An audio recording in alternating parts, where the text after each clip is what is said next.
All right, hello everybody. Let's bring you into the Zoom after show.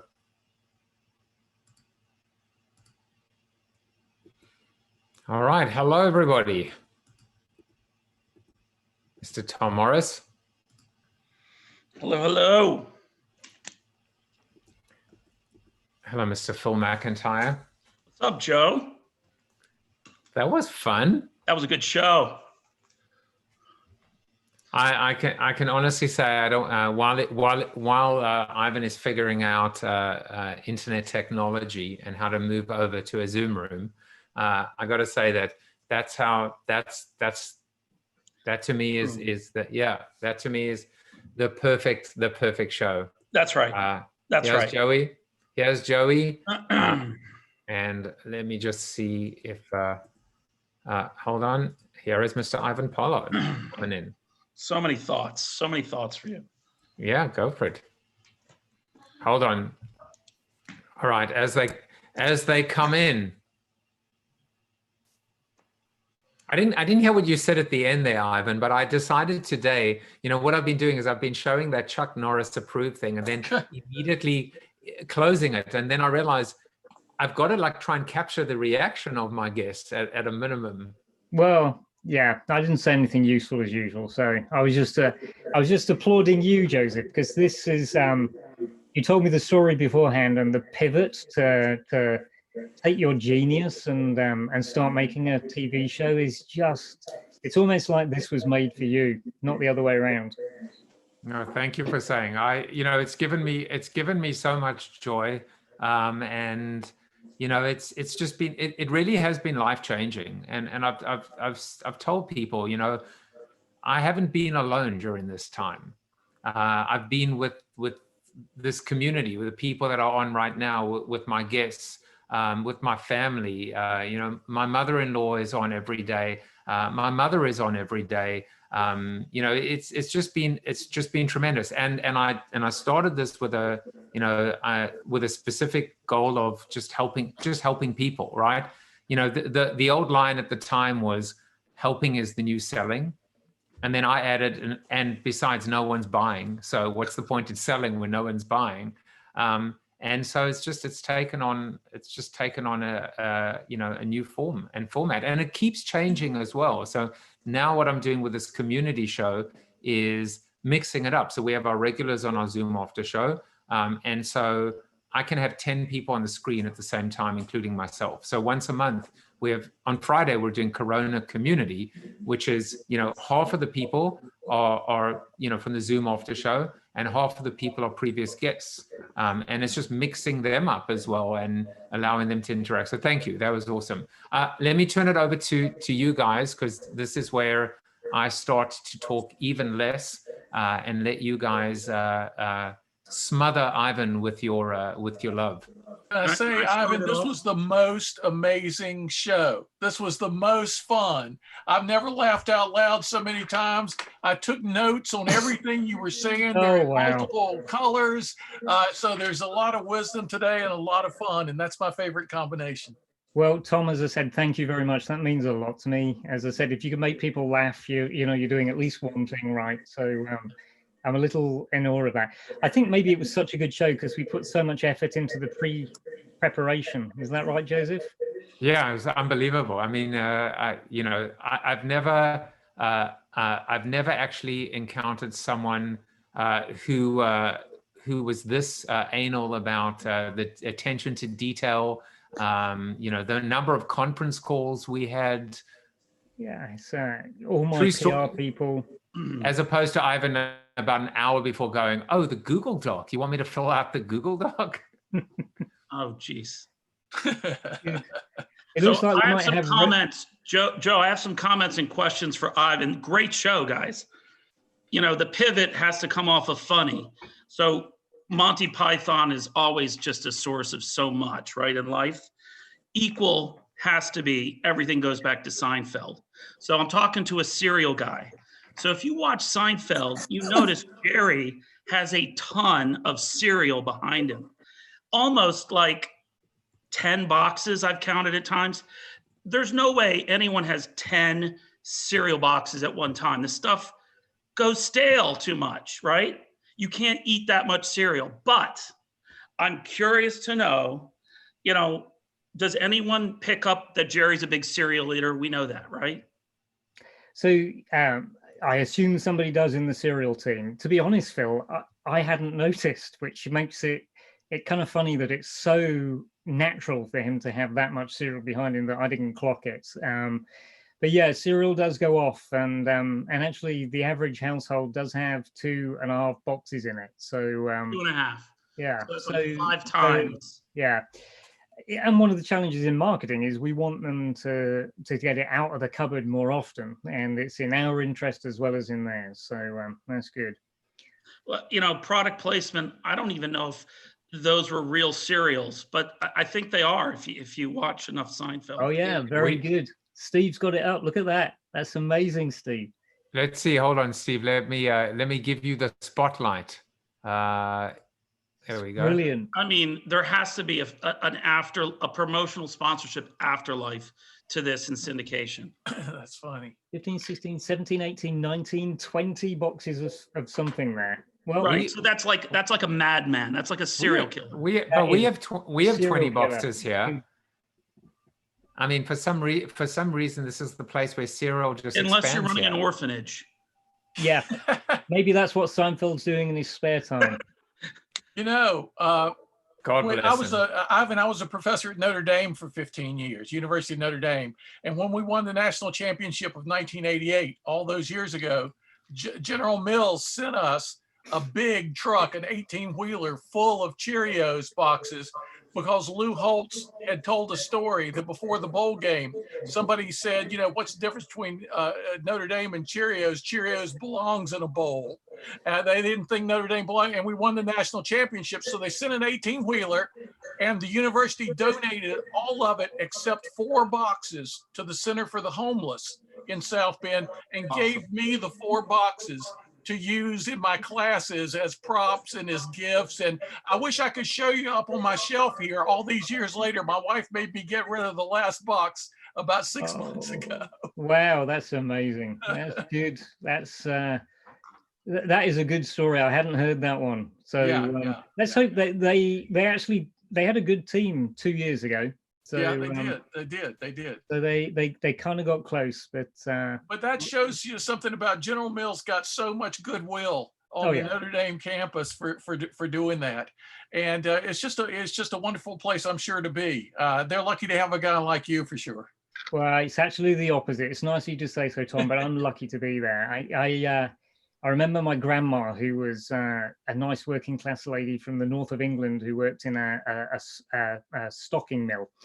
And I remember telling her how excited I was to work in advertising, because I was working with really nice, smart people. And she, who never swore, literally, she never swore. She went, well, that's good, because you wouldn't want to work with dumb, and then she used a bad word. And I was like, oh, thank you, Grandma. That was very useful. I see Faris on here. Faris, how are you and Rosie?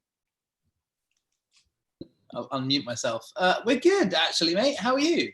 Good. Are you whereabouts in the world are you right now? Well, we are this month house sitting for Rosie's dad, who's away, and we've got this place in Nashville for this month. But we're still nomadic. It's just that earlier this year, all of our international speaking gigs and whatnot sort of vanished. Yeah.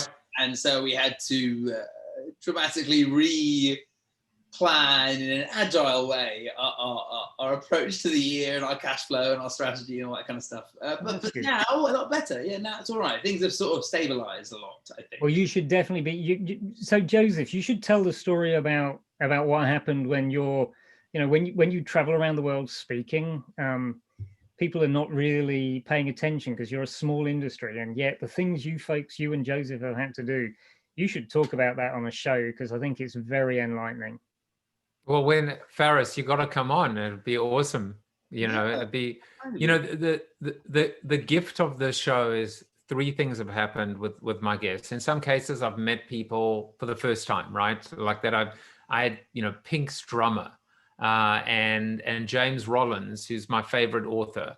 And so that's been amazing. then there have been reconnecting with old friends and contacts, and even like you and me today, Ivan, just amazing. The third is the most interesting one. It's almost it's not necessarily the camp that we've been, Faris, but it's people that I connected with on social media and saw at conferences, and we were always at the same dinners and the same places, but we never said more than 5 things to each other, or spend more than 5 minutes together in meaningful dialogue, conversation. And suddenly, like a guy like Chris Brogan, suddenly I'm like, Chris, we've never actually sat down for more than 5 minutes together and just had a real conversation. And so you put those together and those intersections, it's been terrific. And then, I think, Ivan and I were talking earlier just about the story of CoronaTV. Well, the story of CoronaTV is how I reinvented myself during a global pandemic. Mm-hmm. It is going to be the keynote. As soon as somebody buys the keynote, I'll build it and give it. But I'm developing that, right? It's going to be how I reinvented myself during a global pandemic, the true and unfolding story of CoronaTV.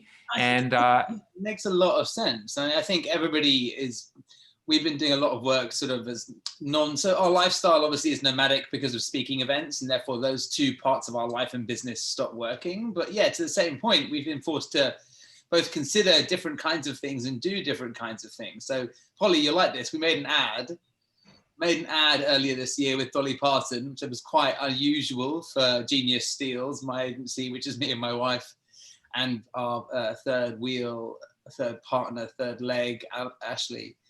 But primarily, we're a small micro business that does consulting, and we made an ad for the city of Nashville's tourism with Dolly Parton doing the voiceover, which was quite fun. Got to do some production, some creative, bit of strategy, bit of media, all that sort of thing at once, which is fun. And then we launched a school, the School of Stolen Genius, which is the sort of subscription platform, education, learning. Nice. And that's been growing over the course of the period. So yeah, we're sort of equally, I think one of the things that I think is interesting from our point of view is that we do a lot of work with agencies as well as with brands, and brands, quite sensibly, as Ivan was saying at the beginning, we are sort of, you want to pause some things, fulfill the commitments that you have, probably work out how to adapt to the situation, et cetera, see how, as you said, you can show up empathetically, compassionately for your people, and then, let the actions speak for themselves to some degree. But like for agencies, what we've been saying to them a little bit is that, you can reconsider what you do. You could do, like we made an ad. We don't normally make ads. We built this school product that we now have customers for and is growing. We didn't do that before. There are, like, agencies could be other kinds of businesses, but they tend to be very focused on a single line, which is, it's a choice, That's interesting. What about Joseph and Janice? Joseph, what's on your mind, sir? Joey Dumont.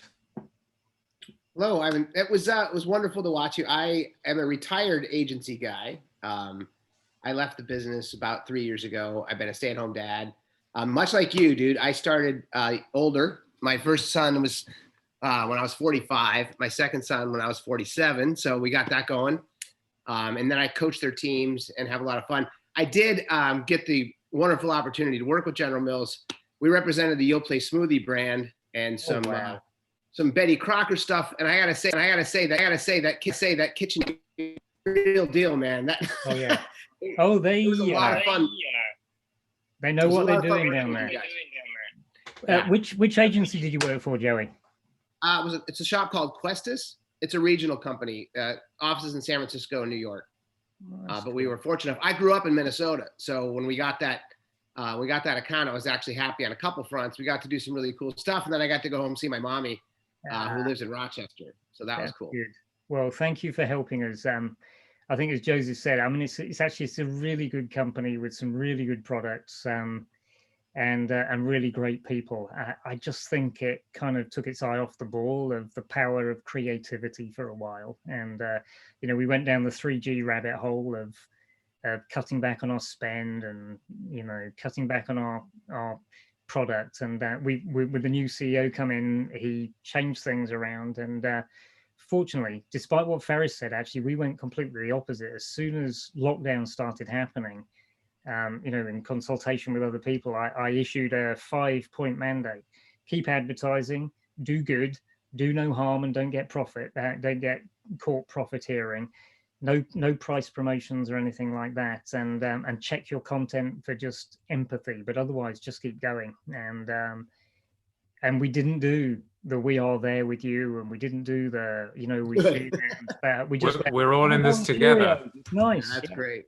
So and it paid off, because I think during this time people wanted to go back to the things they trusted, and for breakfast cereal, people weren't eating it because you could buy it at McDonald's on the way to work, and now suddenly we've discovered that staying home with the kids and having a bowl of cereal is one of the best bits of fun you can have in the morning. Well, that's the funny thing too, and you guys are talking about cereal, because I got 2 little dudes, one who had Honey Nut Cheerios this morning, so that's one of his favorite foods. I always wanted to do a commercial around Cheerios where the executive continues to find Cheerios in his life all the way through the commercial, so like stuck on his jacket, stuck in his car, stuck on a toy, because like there's Cheerios everywhere in my life. Not anymore, because they're 9 and 7 now. But when they were little kids, I had like ground up Cheerios in the back of my car, and Cheerios stuck to their sippy cups. And I thought it would be a really cool campaign to have like Cheerios are your life, Yeah, that's a cool idea. I mean, Ivan, I'm recording this, so consider this your focus group. This is what we call added value. Yeah. Well, the breadcrumbs of life. They actually did do an ad like that with with Cheerios stuck to the butt of a very famous personality, but okay, that it didn't. Let's just say it didn't get as much airtime as it should have done. What shall our name?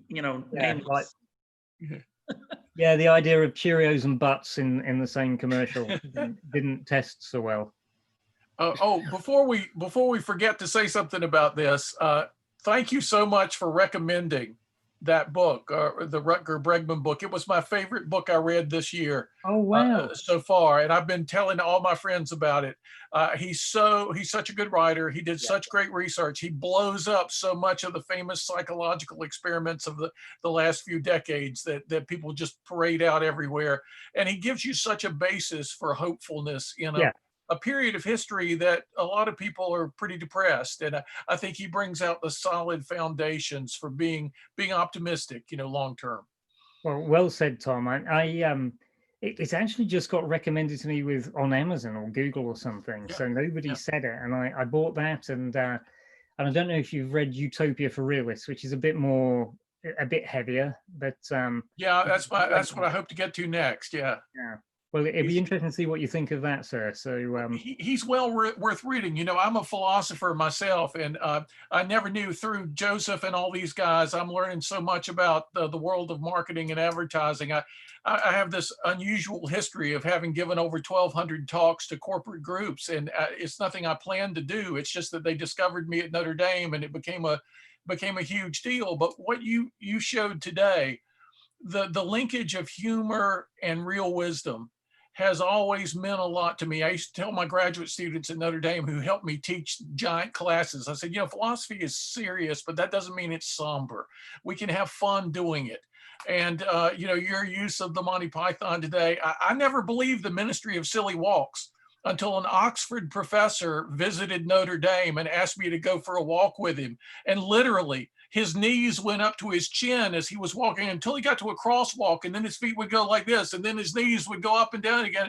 And he tried to think of the name of another famous guy at Oxford, a colleague of his for 20 years, and he couldn't think of the guy's name. He wanted to tell me about the guy's ideas. He said, the chap who walks so funny, he said, this guy who was walking so crazy. So then I said, okay, it's all real. Monty Python. It is all real. Yeah. But Monty Python just took the real and extended it into the absurd. So I have to, and I was going to say, I have to say that something that's really been sitting with me throughout the conversation was, you said, I didn't need COVID to find out who I was or or what my role was.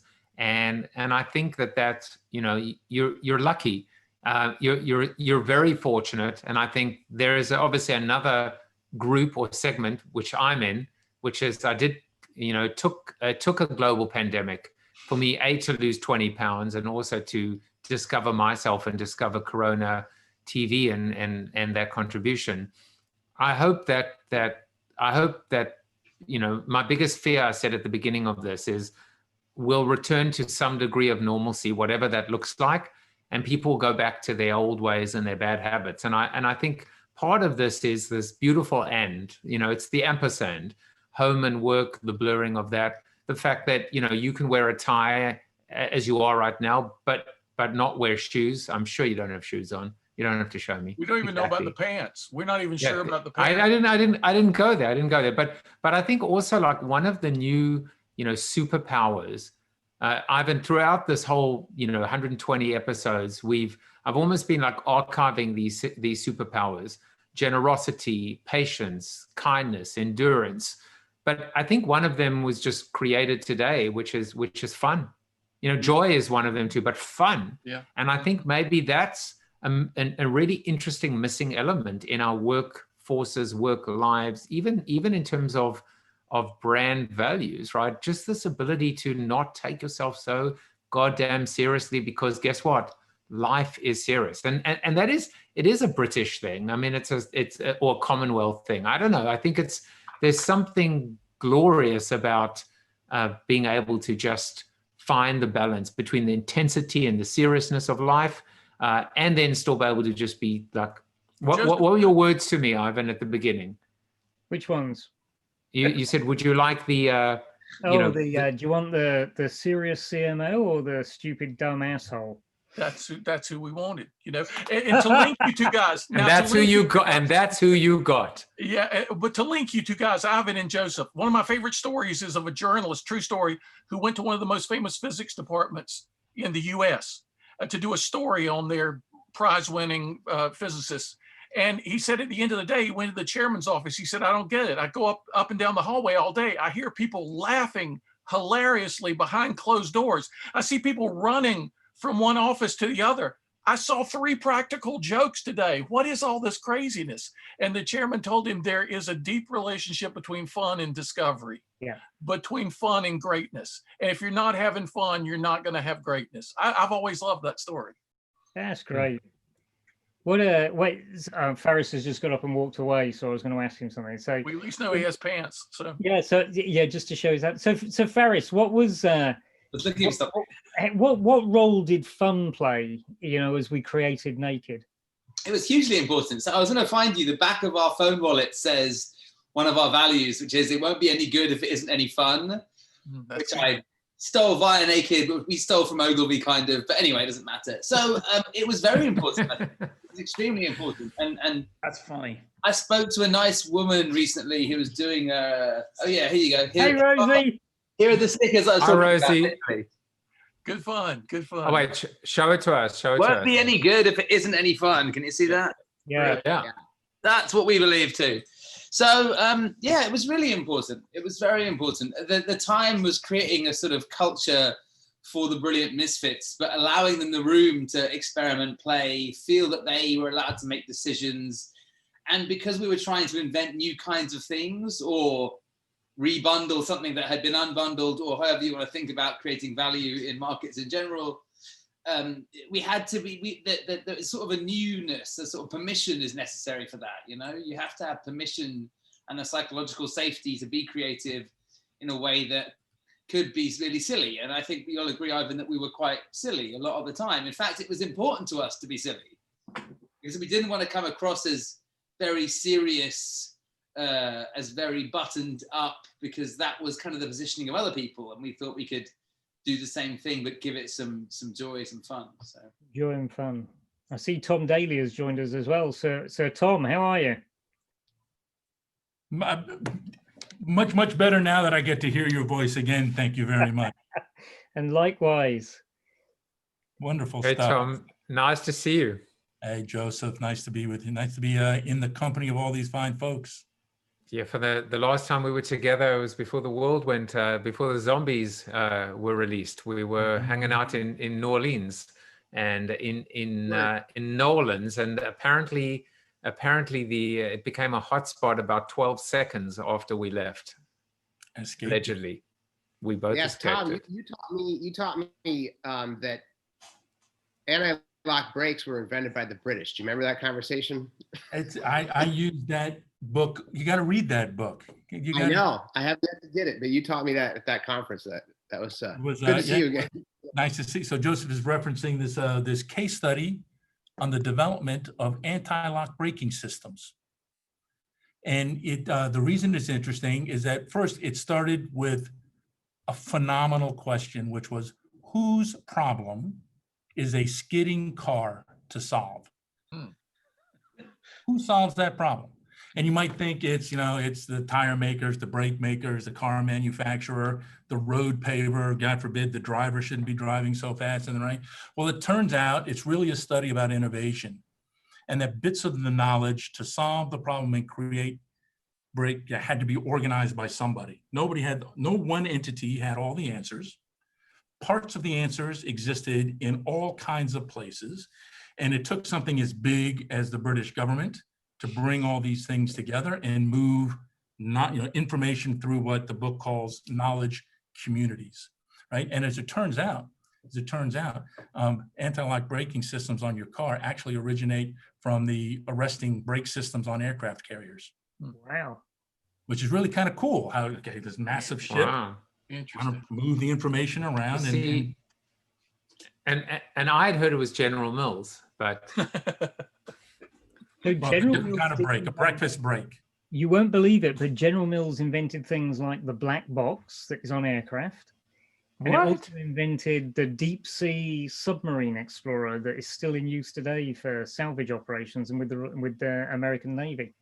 That's good. So Joseph, I'm afraid I'm going to have to drop off now. No, you are exactly on time, 3:30. I will just allow everyone 1 to 3 seconds to say thank you to you.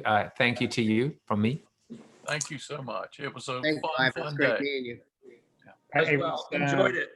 It was a humbling opportunity. So thank you, Steve, Janice, Tom, Phil, Joseph. It was and Joseph. It was great. So lucky to be here. Keep up the good work, folks, and let's just make the world a funnier. Our pleasure. Yeah. All right. This was great. Loved it. Bye-bye. Thank you. Bye. Bye, Steve. Cheers, guys. All right, I'm going to stop